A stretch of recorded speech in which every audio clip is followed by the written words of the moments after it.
Beleza, então, gente, estamos de volta com o nosso curso de mecânica e hoje nós vamos estudar movimento uniforme, tá? É o primeiro movimento organizado, com equação, horário, com tudo bonitinho, tá? Ele tem um monte de particularidades, mas é o primeiro, é o mais simples e se a gente entender bem, tá? Os outros virão de forma bem natural. Então, vamos lá. Qual a principal característica de um movimento dito uniforme? Essa aqui, ó. Velocidade tem que ser constante, tá? Então, a ideia é que a velocidade escalar, tá, gente? O valor da velocidade deve ser constante.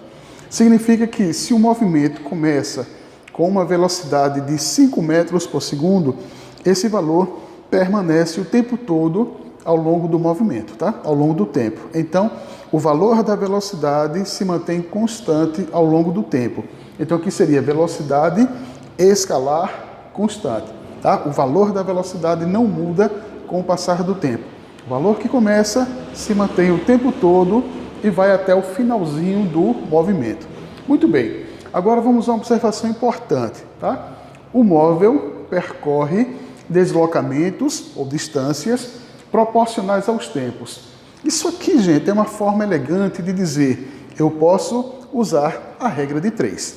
Então, por exemplo, se você tem um móvel com velocidade de 20 metros por segundo, por exemplo, tá? 20 metros por segundo. Significa que a cada segundo ele percorre uma distância de 20 metros, tá? 20 metros por segundo, a cada segundo o móvel percorre 20 metros. Tudo bem. Então pensa comigo. Se ele percorre 20 metros em 1 segundo, em 2 segundos ele vai percorrer quanto? 40 metros. Em 3 segundos, 60 metros, ou seja, o móvel percorre deslocamentos, distâncias proporcionais aos tempos, tá? Você pode fazer a regra de 3. 20 metros por segundo, em 1 segundo, 20 metros. Em 2 segundos, 40 metros. Em 3 segundos, 60 metros, tá bom? Essa é a ideia que está contida aqui. Muito bem. O próximo passo é determinar o que nós chamamos de equação horária dos espaços. Vamos entender. Toda equação horária depende do tempo.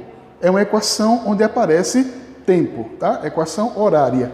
Aparece o tempo. Agora, quem depende do tempo? O espaço, o S. Então, você vai ver que a posição, o espaço do móvel depende diretamente do tempo. Para cada valor de tempo, você tem um valor de espaço, um valor de S. Tá? Aí você pode ter duas possibilidades. O tempo aumenta, o espaço também aumenta. Ou o tempo aumenta, mas o espaço diminui. Tá? Então são duas possibilidades. Tempo sempre aumenta, tá, gente? Tempo não volta. O nosso estudo é sempre com o tempo aumentando. Muito bem. Então vamos imaginar essa situação. Nós temos um movimento onde o móvel se desloca ao longo de uma linha reta, no instante inicial, que pode ser zero, não é obrigado a ser zero, tá? Que pode ser zero, nós temos a chamada posição inicial, é onde ele começa. Posição ou espaço, tá? Não vamos fazer a diferença por enquanto. Então, posição ou espaço inicial e o tempo ou instante inicial. O móvel vai se deslocando e após um certo intervalo de tempo, no instante t, ele se encontra na posição final S. Tá? Então, o que a gente vai fazer é encontrar uma equação matemática que nos diga o seguinte: para cada valor do tempo, qual o valor do espaço ou da posição. Tá bom? Então, nós temos o eixo dos espaços, nós temos a origem, lembra? O nosso referencial. Tudo é medido em relação ao nosso referencial. Esse espaço, na verdade, é a distância do móvel até a origem. Esse espaço é a distância do móvel até a origem. Lembra da aula passada? Muito bem.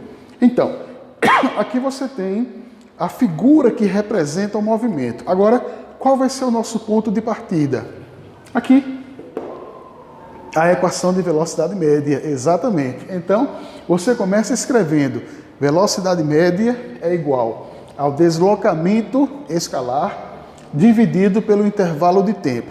Vamos lembrar, gente, ó.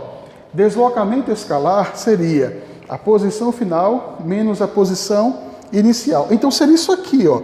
O deslocamento escalar é, na verdade, a distância, tá? Distância orientada, né? Positiva ou negativa, entre o ponto de partida, onde ele começa o movimento, e o ponto de chegada, onde ele termina o movimento, tá? Então, ΔS seria essa distância entre a posição inicial e a posição final. Então, a velocidade média vai ser o ΔS dividido pelo ΔT, ΔS, deslocamento escalar, posição escalar final, menos posição escalar inicial. ΔT, instante final ou tempo final, menos o instante inicial ou tempo inicial. Muito bem. Então a gente pega essas relações, substitui na equação de velocidade média e agora sim, vamos fazer um acordo, tá, gente? Vejam bem. Principal característica do movimento uniforme. A velocidade, ela deve ser o quê? Constante, tá? Então, o valor da velocidade, o módulo da velocidade é constante, tá? Só que vamos ajeitar isso aqui, né? Que isso aqui está errado. Constante.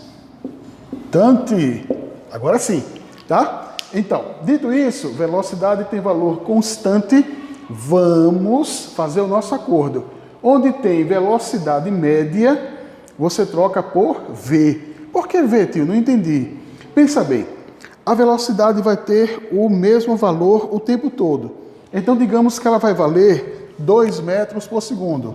Então, ela vale 2 metros por segundo, continua valendo 2 metros por segundo e termina valendo 2 metros por segundo. Então, eu pergunto a vocês, ao invés de falar em velocidade média, mas ela tem sempre o mesmo valor, eu vou chamar simplesmente de V. V de velocidade. Já que ela não muda, ela tem valor constante, não é? Ela tem o mesmo valor o tempo todo, então eu posso chamar simplesmente de V. Se ela estivesse mudando de valor, aumentando ou diminuindo com o passar do tempo, tudo bem. A gente ia ter que arrumar um outro esquema para fazer, mas ela é constante, tá? Então, onde tem velocidade média, eu vou trocar por V. O nosso primeiro acordo. Vamos lá. O segundo acordo, aí eu preciso que vocês topem, tá? Para que dê certo. O segundo acordo vai ser o seguinte. Nós vamos obrigar o instante inicial a ser 0. Tá? Então, toda vez que o movimento começa, você pega o seu relógio, você pega o seu cronômetro e zera. Tá? Zera mesmo, começa do 0. Então, nós vamos forçar a barra para que o instante inicial seja sempre 0. Ah, mas por que eu vou fazer isso? Porque facilita a nossa equação. Para você ter uma ideia, se o instante inicial não for 0, a equação não fica desse jeito, ela fica um pouco mais complicada. Tá? Então a gente vai fazer isso. Vamos forçar o instante inicial a ser sempre 0, e onde tem velocidade média, nós vamos trocar por V. Então vem comigo, ó. Onde tem Vm, eu vou colocar V. Onde tem instante inicial, eu vou colocar 0. Aí fica, ó, T menos 0 dá T. Tá? V continua V, S menos S0 continua. Agora eu vou fazer meios pelos extremos. Então vai ficar assim, ó. S menos S0 é igual a V vezes T. Tá? E finalmente eu vou pegar esse termo aqui, ó, e vou passar para o outro lado. Ele é negativo, quando passa para o outro lado ele vai positivo. E aí você tem o que nós chamamos de equação horária dos espaços. Para que tipo de movimento, tio? Para o movimento uniforme, aquele que tem velocidade constante, tá? E aí, ó, posição final, posição escalar final é igual a posição escalar inicial mais velocidade escalar vezes o tempo. Lembrando que a nossa velocidade é constante, tá? Ela tem sempre o mesmo valor. Bom, se você olhar para isso aqui, você já vê de cara que essa coisa parece muito com algo da matemática que você já estudou, a chamada função afim. Vamos recordar? Ó, se você escreve y igual a 3x, por exemplo, isso aqui é uma função linear, tá? Linear, ela para no x. Agora, se você escreve y igual a 3x mais 2, isso aqui é uma função afim. Então, você chama esse cara aqui de A, chama esse aqui de B, tá? E você tem agora dois coeficientes. É uma função afim. Isso aqui é uma função afim. Dá só uma olhada. Você pode dizer que o espaço, ele depende do tempo, tá? Para cada valor de tempo, você tem um valor de espaço. É uma equação. É o que acontece aqui. Para cada valor de x, você tem um valor de y. É uma equação. Se o x muda de valor, se ele assume valores diferentes, o y também vai ficando com valores diferentes. Tá? Essa é a ideia. Então, você pode dizer que o espaço, o S, o espaço, é função do tempo. Como assim, tio? Função do tempo? Não entendi. Se você modifica o valor do tempo, você modifica o valor do espaço. Então, o espaço depende do tempo. Tá? O espaço depende do tempo. Tá? Esse é o conteúdo que a gente tem na nossa equação horária dos espaços. Mais uma vez, por que é horária, tio? Porque tem o tempo. Por que dos espaços? Porque o S, espaço, depende do tempo. Tá joia? Você vai mudando o valor do tempo, o movimento vai acontecendo ao longo do tempo, o espaço vai mudando de valor. Tá joia? É basicamente isso aqui, ó. O tempo vai passando e a posição, o espaço do móvel vai mudando. Ele está em movimento, né? O espaço vai mudando. Ok? Muito bem, gente. Então, inicialmente, é isso que nós temos. A característica principal, velocidade constante. A razão entre espaço e tempo, né? São grandezas diretamente proporcionais. Eu posso fazer a regra de 3, tá bom? E, claro, o acordo que a gente fez hoje e que a gente vai levar até o finalzinho, tá? Troca a velocidade média por velocidade, simplesmente, e diz que o instante inicial vale 0. Perfeito? Muito bem. Bom, vamos continuar que ainda tem mais informações a respeito desse movimento. Apesar de ser o primeiro, tá? Mas ele tem um monte de coisinhas que são necessárias que a gente observe com cuidado. Beleza, então, vamos lá.